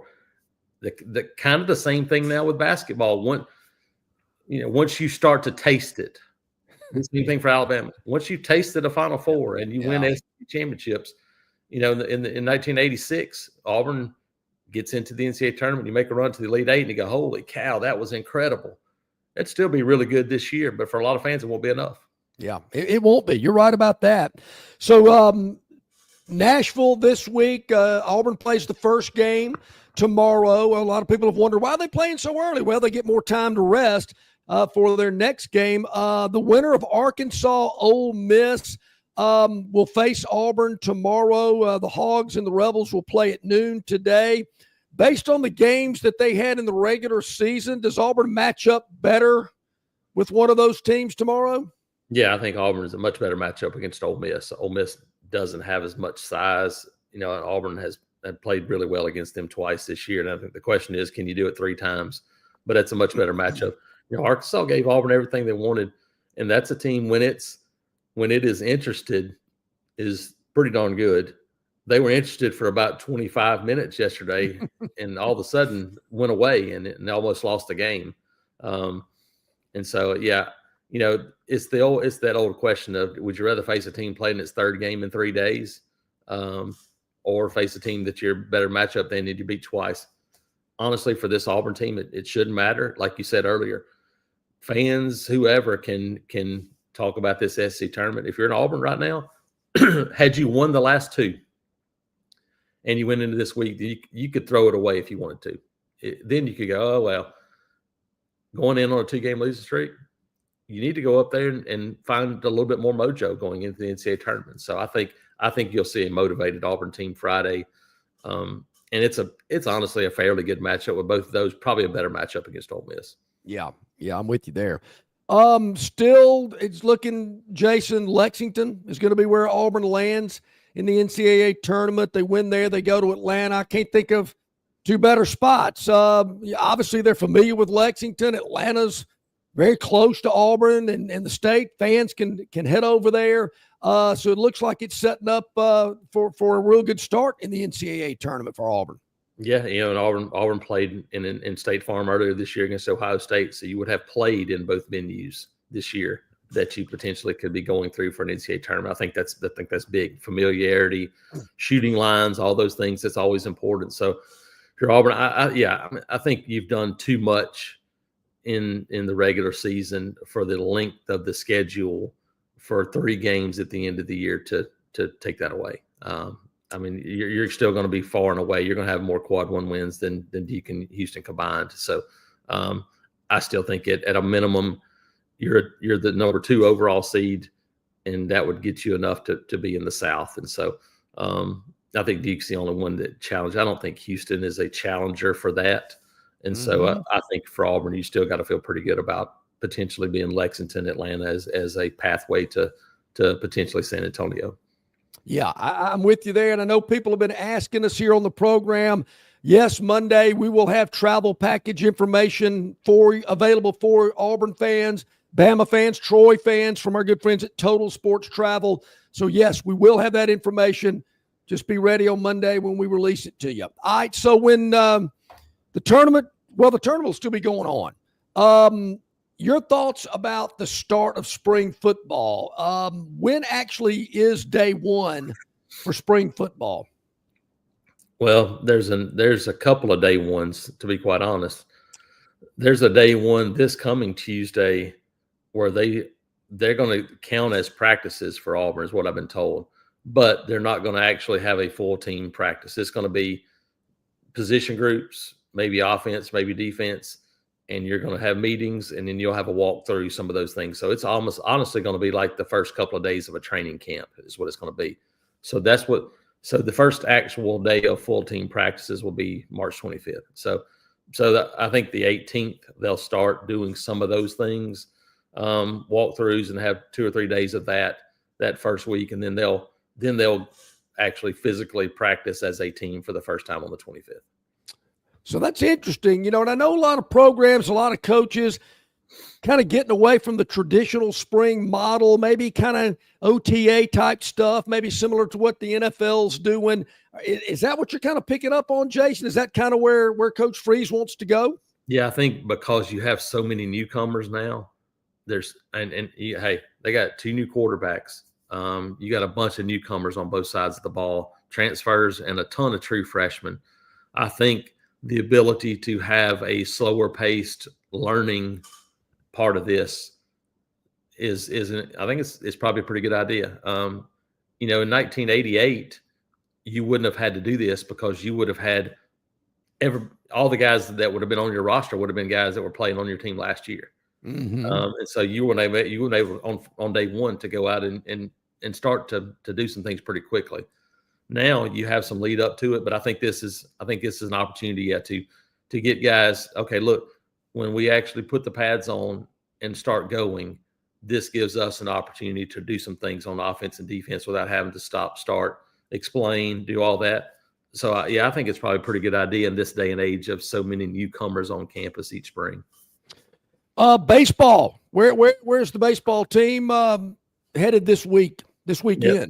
At home this week against Vanderbilt. So Vanderbilt will, a lot of Auburn folks are going up to Nashville, and then Vandy will be coming down here. So, you look at it, and people's like, well, that's a tough one to open with. I'm like, well, everybody in this league is tough. If you're opening in baseball, no matter who you play, it's going to be a really difficult series. But this Auburn team, has played well. Really played well on Tuesday night in a win over UT Martin. How well do you pitch it? And you get a couple of clutch hits, do those kind of things. Those are always important in baseball. But, Vanderbilt comes to town, and I think they're ranked 16th, and I think there's 8 SEC teams ranked ahead of them. So that tells you about this league and how difficult it is. Wow. Is this basketball we're talking about, or baseball? Yeah. Wow. I think there are 11 or 12 of the top 25 ranked in the SEC right now in baseball. Woo, man, I'm telling you, Greg Sankey's got to be happy about that, knowing that his baseball programs are rated highly as his football and basketballs are.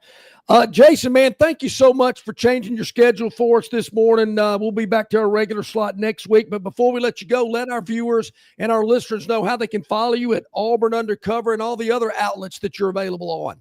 Yeah, can check us out, like I said, auburnundercover.com, part of the 24/7 network. And can follow us on YouTube there, Twitter, Instagram, all those things. You can find us. And Nathan King and Philip Marshall, I think we'll have a crew of people up in Nashville. I'll be here for baseball and actually doing a little radio for baseball as long as basketball awesome. wins and Andy stays up there. So we'll have coverage from Nashville, coverage from here at Auburn and Plains Park, and a lot of things in between. So it should be a busy week. Man, it's going to be busy, Jason. You're right about that. And thank you so much for giving us a little bit of your time. As always, we appreciate it. We'll talk again next week. Thanks, John. Appreciate it. Thank you, buddy. Jason Caldwell, Auburn Undercover, joining me here this morning on the program. Really appreciate his input each and every week. All right, we need to take a quick break. I believe our man Bart Heish is in the green room, our college basketball insider. He's got to be stoked. His Bulldogs won last night. They're advancing. We're going to talk to him about that and everything else dealing with tournament conference basketball. They're going on. It's going on all around the country. Bart will join us after this quick timeout. Local banking expertise, the newest innovations and technology, personal attention, genuine hospitality. It's all just part of the Riverbank and Trust difference. They invite you to experience it for yourself. Welcome to banking above and beyond at River Bank and Trust. Locations throughout the River region, locations throughout the state of Alabama. River Bank and Trust. Don't miss your chance to win big at Victoryland Casino. Play the latest, hottest, most exciting games around with fun bonuses and big jackpots. Don't miss out on your free play. Stop by Player Rewards today and check out this month's exciting free play promotions. Come see why our players keep coming back. You'll have more fun at Victoryland Casino, where you can be a winner too. Victoryland Casino, located off I-85 exit 22, Shorter, Alabama. Must be 21 or older. Hey, looks like we're back. Yes, we are. I was just reading some of the fan mail here at Longshore and McKnight, presented by Bud Light. Easy to drink, easy to enjoy. And I see him in the green room. There he is, our man Bart Heish, college basketball insider. Woo, number 22. How you doing this morning? Sluggish, but I'm good. You know, that first win, you can't get too celebratory because you got to play the next day. It was a good night for the Bulldogs last night. Maybe the best State's played all year. Well, tell us about it. Break that down. I mean, it kind of ebbs and flows in the game, but I think it became apparent to me, who the better team was, and they certainly ended up winning. Well, I think LSU's limited on the perimeter. They've got a guy in Cam Carter, but that's really it. Nobody else really all year has stepped up and been that consistent second guy, maybe definitely even third guy. But last night, State handled the doubles of the ball screens very well. A lot of people have been coming off and doubling Josh Hubbard, as they should, because he comes off so many different ball screens. Well, much like how State deals with people utilizing their over helping to get threes, last night State used that double team on Josh Hubbard to open up numerous shots. It was just to get out of it, one pitch, quick reversal, whatever shots you want. But last night was a perfect example of, like, to me, why Sean Jones is somebody that nobody even knows who that guy is from Mississippi State, number 5.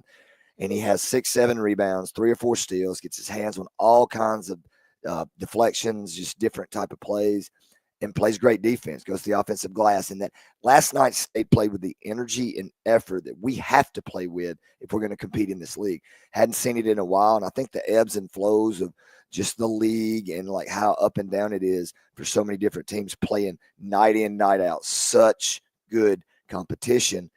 Then you get to play an LSU who might not be on that upper tier, and then everything starts flowing. So tough matchup tonight. We don't match up well with Missouri. They're so big. They're so physical.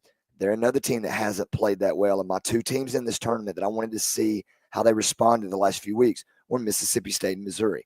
So State responded last night. How does Missouri respond as they step into this tournament? So, Bart, a team like Mississippi State, they came into the tournament as the 10 seed, probably would need to make a little noise, want to show the basketball world who they are. Does the conference tournament like this mean a little bit more to them? Because I'm hearing all this noise about, Auburn and Alabama, so what? If they lose, big deal. I'm just not – I don't buy into that. I'm thinking if you're going up there and you're making the trip, you're going to win. Does Mississippi State think of it a little differently? Maybe they're a little bit more eager to win. With Chris Jans, it's a minute-to-minute thing of intensity, and that's what he wants. He doesn't care if you're at practice. He doesn't care if you're at the game. You got to bring a certain type of energy, and at times that hadn't been there this year. But I think this is just Bart talking, not any coach talking. Sure. They look like this, and they'd never say this. But this tournament matters to Auburn big. It matters to Florida. It matters to Alabama. It matters to Tennessee because you're trying to get on that one line. That one line's a huge deal compared to the two. The only other line that really matters to me is that 8-9 line. You do not want to get caught in that 8-9 line to play a number 1 seed. Right now, that's where State is. State probably moved up to an 8 yesterday, in my opinion. Everybody's got us as a 7. I don't see it. So winning and beating Missouri to get off that line and to get to maybe a 7. You're not going to be a 10 now. So you either got to win or you're going to stay right there at that 8-9. The 2 seeds don't – think about it, John. What 2 seed scares you? Does Michigan State scare you? Really? Yeah, it's Izzo. Obviously, you don't want to play them, but like from a talent standpoint, Auburn scares me. Florida scares me. Duke scares me. Houston scares me. But those other 2 and below, somebody may emerge top 15 in the country and win this tournament. That's kind of how the NCAA tournament is. But I don't think this year means as much as it has to teams because everybody's in.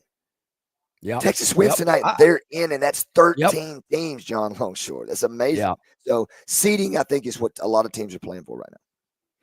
I'm just going to – you mentioned Mississippi State's game tonight. It's the first in the night session, taking on Missouri, who is yet to play. I don't know if you follow me, Bart, but we do this thing called the Phantom's Daily Dog on the show. Oh, yeah. We pick a dog. Just to let you know, we're 3-0 so far this week. We've had 3 winners already. Okay. Tonight, Bart, I'm going to let you know. The Phantom has released Mississippi State plus the 3.5 as his daily dog today. What do you think? Hey, I'm fired up. I wasn't fired up about this matchup, John Longshore, but now you've got me woken up. I'm about to go down there and get my latte and banana nut bread from Starbucks. It's down there waiting. Yes. Hey, I like it. Because you're an eye test guy, right? Yes. Right. Mississippi State passed the eye test, and Missouri hasn't passed it in about 3 or 4 weeks, or 3 weeks for sure. I don't have a problem with it. I think it helps State that you got blown out by 30 at home against this team. I think that's a motivator because, Missouri completely dominated. I was sitting right there courtside, and we got absolutely punked, period, at our home court. There's something to that. And like when Coach Jans is in those situations, not necessarily coming off a 30-point loss, that doesn't have much, but Bruce Pearl's great at this. Anything that can motivate your team outside of the normal, I think is a really cool thing. And I sat behind Josh Hubbard's parents last night, and I've gotten to know Mr. Hubbard. Jason and family is amazing. And he's been saying this, when this time of year comes, Josh Hubbard steps up to a different level. We saw it last night.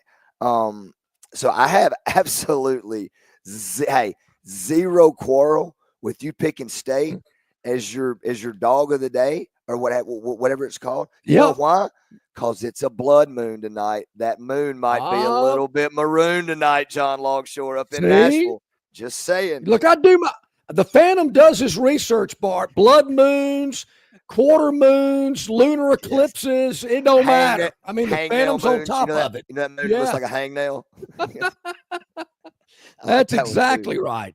Of course, around here, Bart, people have been talking about what happened Saturday at Neville Arena. No matter the outcome, because certainly Janai Broome had a chance to win it.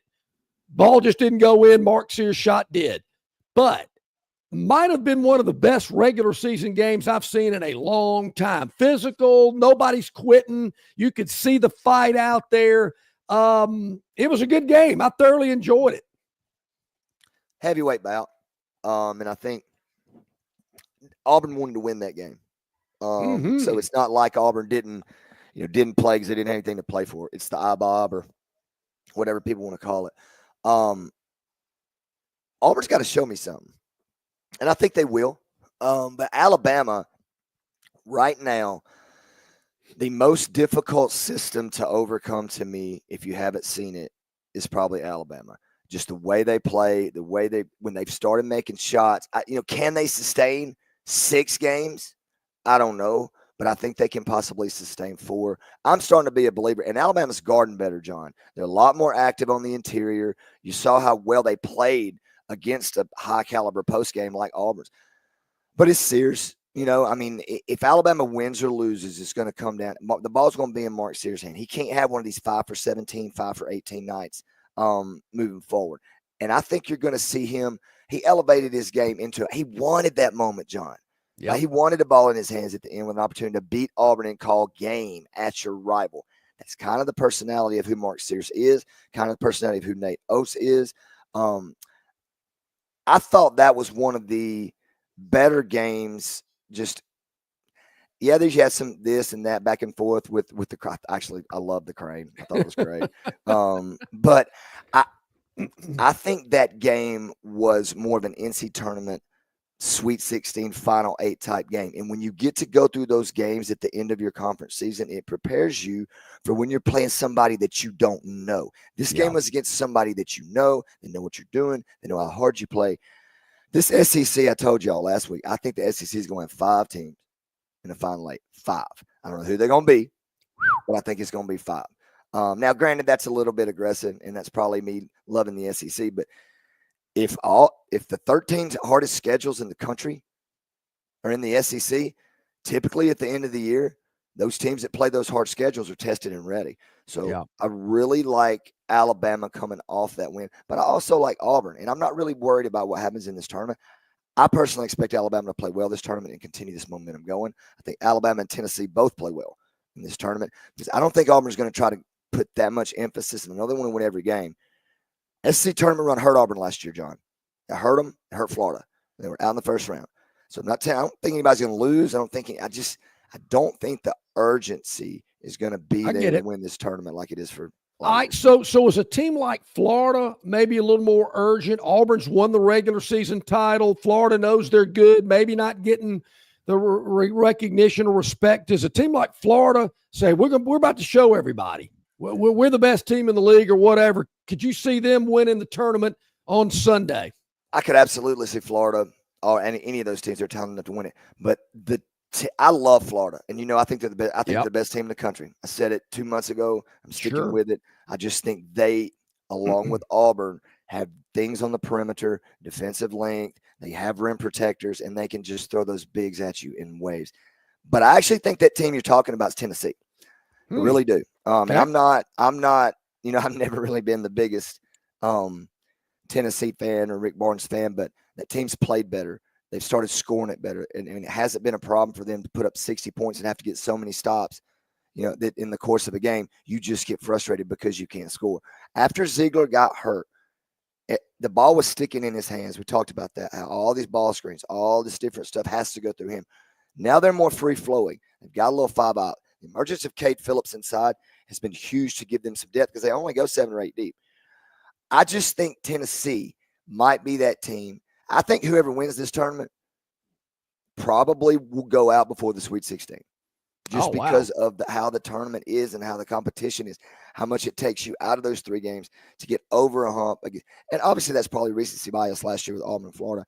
But all week I've said that Tennessee, to me, is that team in the SEC tournament, not the NCAA tournament. It's about matchups. But I think Tennessee's that team that is coming in pretty confident that maybe want to prove something to everybody that, hey, all year long we were top 5 and nobody talked about us.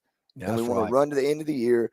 Yes, they lost at Ole Miss, but this tournament, I like Tennessee in this SEC tournament to play well and end up on Sunday. I don't know if they win it, but I think they'll be there on Sunday. Oh, there you have it. Tennessee doesn't play until Friday. They're the second afternoon game right after Auburn plays tomorrow at noon. I know you've seen this team up close and personal. What about those Troy Trojans winning the Sun Belt tournament in Pensacola? They are heading to the NCAA tournament. What are your thoughts? Hey, how's Barry? I mean, have you heard from him? Is he stopped partying yet? Or it's interesting, Bart. They won it on Monday. He already had told me, hey, I got to be off on Tuesday. but it just happened to be the day after they won it. So everybody on the shows, on the chat line and email, hey, Barry's out. He got tied 1-on last night. He can't answer the bell today. Of course, I kind of played that up just a little, but people know that, no, Barry wasn't out doing that. He just had something going on, but he is sky high. You can imagine he's excited. And Monday after the Super Bowl, is that what it was for Barry? I think Conway just showed what all of us that have been covering the Sun Belt all year have been seeing. I mean, he's a guy. And when he flips a switch, he can get downhill and make difficult shots against pressure defense. Thomas Dowd, to me, is kind of the X factor, has been a key for that team. Fields has stepped up on the interior and just played excellent in the last probably 3 or 4 weeks. Troy's built for it. Troy's built for it because they can get stops in the half court. And that's how Coach Cross has always coached his teams, to where above everything else, we're going to be able to stop people in the half court. And we're going to be able to get the ball back when we have to and get in our stuff. I think Troy's running what they want to run and getting what they want to run on offense. Obviously, that'll be different when you step in as a 14 seed, a 13 seed, and play. Right now Troy's playing someone like maybe an A&M or a Missouri. I don't think Troy should be by any means scared to walk in there and go win games. The Sun Belt was one of the most underrated conferences to me last year and this year. But if Troy has to rebound the basketball at an elite level to beat some of these teams they're going to have to face outside in these bigger Power 4 conferences, they can do that. I think rebounding and free throw shooting, if Troy can get to the free throw line more than their opponent, be competitive in the free throw make battle, but definitely win the rebounding battle because they're going to be able to get stops in the half court. You got a guy. But making timely shots as well. The kid from Washington, number 3, the redheaded kid, I think he can be huge in this tournament as a shot maker. You see the potential there, but there's going to have to be a guy for them, that 4th guy, maybe 3rd guy, whoever, that steps up and makes consistent jump shots. If Troy has that happen, I think they can win a game in the NCAA tournament. Bart, when the selection show comes on Sunday, how many teams from the ACC do you think will make the tournament? I have not looked at that bracket to see if anybody's going to steal a bid, but it's not going to be more than 3. Yeah, I don't think. I mean, Duke's in, Clemson's in, Louisville's in. Other than that, that's it. And I remember the first of the year when State went out to SMU and won in Dallas. We thought that was a great win. Not looking so great now, just because here's the bottom line about the ACC. If you Homer boy Jay Billis is leaving his own conference tournament, come down here to ours, that tells me all I need to know about the ACC. I know 3 teams, and that's it. I noticed that too.